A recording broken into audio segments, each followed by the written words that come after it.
কি যেন কয় কি কয় কি কয় ও মনে পড়ছে। সোনা বন্ধু তুই আমারে ভোতাদা দিয়ে কাইটাবলা পিরিতের কাতা দিয়ে। হ্যালো বন্ধুরা, আসসালামু আলাইকুম। এতক্ষণ যেটা দেখলেন এর জন্য আমি ক্ষমা প্রার্থী, কিন্তু একেবারে এই এই ভিডিওটা না করে থাকতে পারলাম না এই কারণে যে প্রথমত এটা একটা খুব ট্রেন্ডিং গান। যে গায়িকা গেয়েছেন তিনি অনেক সুন্দরী।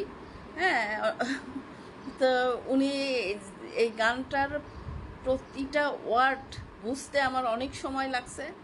আর আমি তো যেহেতু বুড়ি মানুষ, আমি হচ্ছে এটা আসলে মানে এরকম করে ভিডিও করতে চাইনি, এই জন্য বলতেছি যে প্রথমে আমি কিন্তু ক্ষমা চাচ্ছি।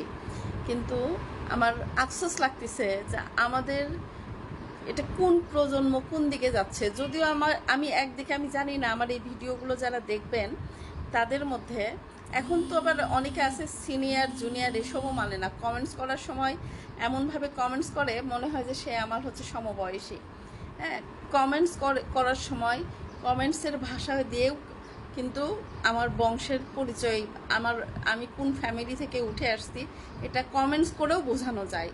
আমার একটা জিনিস আপনাদের খারাপ লাগলো, সেটা সুন্দর করে কমেন্টস করে যে আপনার সাথে এটা যাচ্ছে না, আপনি এটা ঠিক করছেন না। কিন্তু মানে কিছু আছে, কিছু ইয়াং জেনারেশন যারা বিশেষ করে মেয়েরা, কিছু মেয়েদেরকে আমি দেখি যারা একদম মানে আমার সন্তানের বয়সী, অথচ তারা এমনভাবে কমেন্টস করে যে মনে হয় যে হচ্ছে আমি তাদের সমবয়সী। হ্যাঁ, তো সম্মান দিয়েও কিন্তু কমেন্টস করা যায়, যদি কোনো ভুল হয় সেগুলোও কিন্তু সম্মান দিয়ে। আমি আজকে ভিডিওটা কি উদ্দেশ্য করেছি জানেন? আমরা আসলে কোন দিকে যাচ্ছি, কোন দিকে যাচ্ছে। আমার নানি ছিলেন ক্লাস 5 পর্যন্ত পড়াশোনা করেছেন, তখন নাকি ক্লাস 5ই বিশাল ব্যাপার। তো যাই হোক, আমার নানির হচ্ছে আমি কিছু সুদা দিয়ে কাজ করা, ভুলো না আমায়, মায়ের পায়ের নিচে সন্তানের বেহেস্ত, তারপর একটা গোলাপ ফুল, এগুলোকে সুন্দর করে হাতের কাজ করা, তার নিচে উনি এগুলো কথাগুলো লিখতেন। বিভিন্ন হচ্ছে ধরেন রবীন্দ্রনাথ ঠাকুরের হচ্ছে একটা কবিতা লিখে নিচে রবীন্দ্রনাথ ঠাকুর লিখেছেন। তো উনি ক্লাস 5 পাস, কিন্তু ওনার সেই সময় প্রতিটা উচ্চারণে মানে মনে হবে যে উনি এখনকার অনেক ছেলে মেয়ে অত শুদ্ধ উচ্চারণও করতে পারে না। আবার হচ্ছে কমেন্টসে বানানগুলো দেখলেই তো আমার মাথা, বাংলিশ ওটা তো আমি পড়তেই পারি না। আর হচ্ছে যে বাংলা দিয়ে যেটা লেখে সেটা এখন থেকে আমি ওই কমেন্টসগুলো নিয়ে আপনাদের সামনে হচ্ছে আসব, ভিডিও বানাবো। আমি আমার জেনারেশনের যারা তাদের উদ্দেশ্যে বলছি, আলহামদুলিল্লাহ আমি আমার সন্তানদেরকে নিয়ে চিন্তা করি না, কারণ মোটামুটি ওরা একটা পজিশনে চলে গেছে।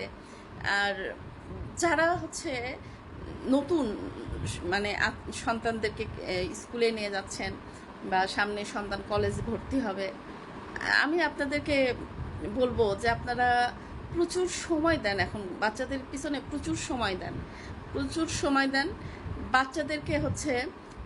আমি কখনো মানে সবাই বলে কি এটার খুব বিরোধিতা আছে যে বাচ্চাদেরকে হচ্ছে দারিদ্রতা শেখাবো না। বাচ্চাদেরকে যদি আপনি বড়লোকই শেখান না, এটা লাভের চেয়ে ক্ষতি হয় বেশি। এর প্রমাণ আমি পার্সোনাল লাইফেই কিছু ঘটনা তুলে ধরে দিতে পারতাম, কিন্তু আসলে সংসার করি তো, যে কারণে অনেক কথাই হচ্ছে সামাজিকতার খাতিরে অনেক কথাই বলতে পারি না। এইটুকু শুধু আপনাদেরকে বলবো, আমি কিন্তু আমার সন্তানদের মাথার ভিতরে ঢুকিয়ে দিয়েছি। এক আপু বলছেন যে আপনার মতো মা কেমনে হতে পারবো। আমি শুধু একটা কথাই বলবো যে আমি আমার সন্তানদের মাথায় ঢুকিয়ে দিয়েছি, একদম মাথার ভিতরে ঢুকিয়ে দিয়েছি, লেখাপড়া ছাড়া তোমাদের মানে আর কোনো সম্পদ নাই, তোমাদের লেখাপড়া দিয়েই লাইফটা সেটেল করে নিতে হবে।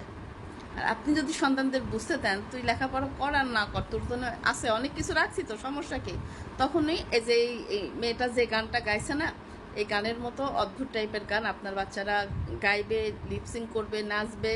হ্যাঁ, তাদের তো টেনশন নাই। আমি এটা আমার এই কথার সাথে একমত নাও হতে পারেন, যারা একমত হবেন না তারা কষ্ট দিয়ে কমেন্ট না করে স্কিপ করে চলে যান। বা একটু ভদ্র ভাষায় কমেন্টস করেন যে আপা এটা আপনি ভুল বলছেন। তো আমি মানে আমার যেটা মনে হয় যে বর্তমান জামানায় আমাদের সন্তানদের বিলাসী লাইফ না দেওয়াই ভালো। তাদেরকে হচ্ছে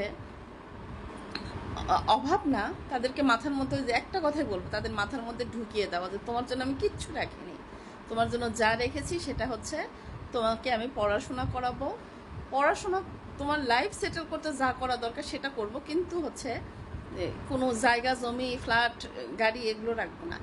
তোমাকে লেখাপড়া দিয়ে তোমার লাইফটা তোমার কেরিয়ারটা গড়ে তুলে তোমার নিজেকে ওগুলো অর্জন করতে হবে। অনেক কথা বলে ফেলেছি, আমি আবারও ক্ষমা চাইছি, যে আমাকে ক্ষমা করে দেবেন। আমার বয়সের সাথে যায় না সে কাজটা আমি ভিডিওর প্রথমেই করেছি। ওটা একটা উদাহরণ দেখার জন্য আমরা আসলে কোন দিকে যাচ্ছি, আমাদের বর্তমান প্রজন্ম কোন দিকে যাচ্ছে। ভালো থাকবেন সবাই, সুস্থ থাকবেন, পরিবারের প্রতি যত্ন নেবেন। আল্লাহ হাফিজ, আসসালামু আলাইকুম।